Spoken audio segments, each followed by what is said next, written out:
Tere rahvas siit, sealt ja kõikjalt maalt. Ma ausalt palun vabandust selle kohutava intro eest. Mina olen Emil ehk Kestouk ja täna proovin ma jalutada kõikidel Tallinna tänavatel. Osaliselt. Kindlasti ma jaluta kõik tänavad ühe korraga läbi, kuna mul on siiski muu elu ka olemas. Samuti on neid tänavaid siin Tallinnas pigem palju. Lõppude lõpuks võib öelda, et ma olen teie jaoks ei keegi muu kui Google Street View'i mehike, kes niisama plärab midagi juurde. Kuid ma ei jää siia pikalt lobisema. See pole põhjus, miks te selle video peale klikkasite. Seega asume asja kallale. Ma viin läbi seda projekti eesmärgiks lihtsalt tunda enda kodulinna pisut paremini.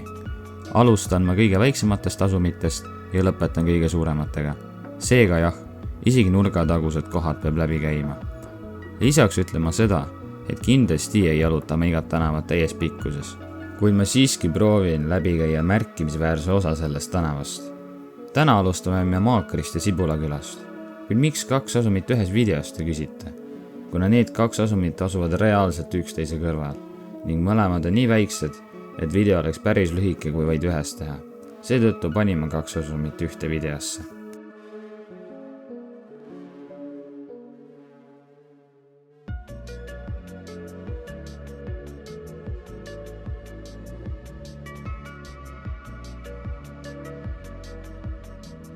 Maakri asum on koos Sibulakülaga Tallinna üks väiksemaid asumeid.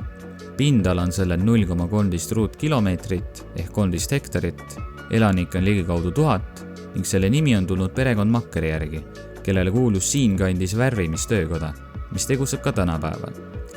Maakri asum on kindlasti tuntud oma kõrghoonete poolest, kuid kõikide nende vahel asub ka selle projekti kõige esimesel tänaval ehk Tartu maanteel Jaani Seegi kirik, mis on tõenäoliselt siin seisnud umbes 700 aastat. Järgmisena sai käidud Kivisilla tänaval, seejärel Rävala puiesteel, kus on näha kõiki peamiseid kõrghooneid Maakris, nagu näiteks SEB kontor, Radisson Blue Sky Hotel, Swiss Hotel ja nii edasi. Siis sai käidud ka Tornimäe tänaval, mis on saanud nime 18. sajandil töömehest üürniku järgi, kelle nimi oli Tornimäe Adam. Arvatavasti oli ta pärit Saaremaalt Tornimäe külast. Peale seda sai käidud Maakri tänaval, kus on asunud sünagoog, võõrastemaja, aga ka paberivabrik. Sealt edasi liikusin Lennuki tänavale, siis Kuke tänavale ning lõpuks jõudsin ma Pääsukese ja Väike Pääsukese tänavale, mida on internetis ja vanade kaartide peal märgitud, kuid tänapäeval pole koha peal sellest ühtegi märki. Maakris sai käidud veel Liivalaia tänaval ning viimasest tänavast ehk Ants Lauteri tänavast räägin täpsemalt Sibulaküla asumi all. Seega saamegi liikuda järgmise asumi juurde.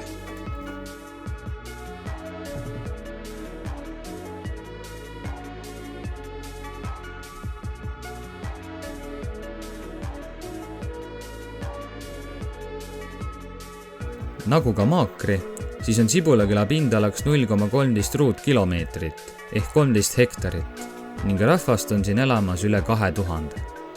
Sibulaküla nime päritolul on 2 varianti. Üks on seotud Tallinna Kaasani kiriku kuplitega, teine aga kunagi piirkonnas asunud vanade väikeste põldudega, kus kasvatati rohkelt sibulaid. Kuid räägime eelmises asumis mainitud Ants Lauteri tänavast. Nimetatud on ta näitleja Ants Lauteri järgi, kes on ka siin tänaval elanud, kui tänav kandis veel nime Imanta ning sellel tänaval asub ka Estonian Business School. Möödusin ka Välisministeeriumist Iislandi väljakul, mis asub südalinnas, et saada Lembitu tänavale ning Lembitu tänav on täpselt 434 meetrit pikk. Vahepeal keerasin ära Vambola tänavale ning seal taipasin ka esimest korda see aasta, et sügis on reaalselt kohale jõudnud. Maas oli üpris palju lehti. Mingil moel jõudsime legendaarse hotelli Olympia ette, arvatavasti selleks, et jõuda Kaupmehe tänavale, mis on arvatavasti nime saanud sellel tänaval elanud kaupmeeste järgi. Sealt edasi liikusin Kauka tänavale, mille nimi on mõjutatud Kaupmehe tänava nimest ning viimaseks tänavaks jõudsime Kentmanni tänavale. Kentmanni tänaval asub hetkeseisuga Ameerika Ühendriikide saatkond, mille tõttu on sellel tänaval ka autoliiklus osaliselt suletud. Tänava nimi tuleneb arvatavasti läheduses asunud vaestekooli juhataja Wilhelm Gottfried Kentmanni või tema poja Voldemar Friedrich Kentmanni järgi.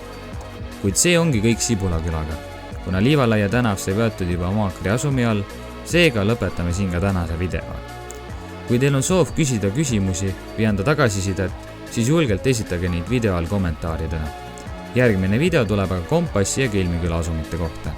Seega soovin teile kõike head ja näeme järgmine kord.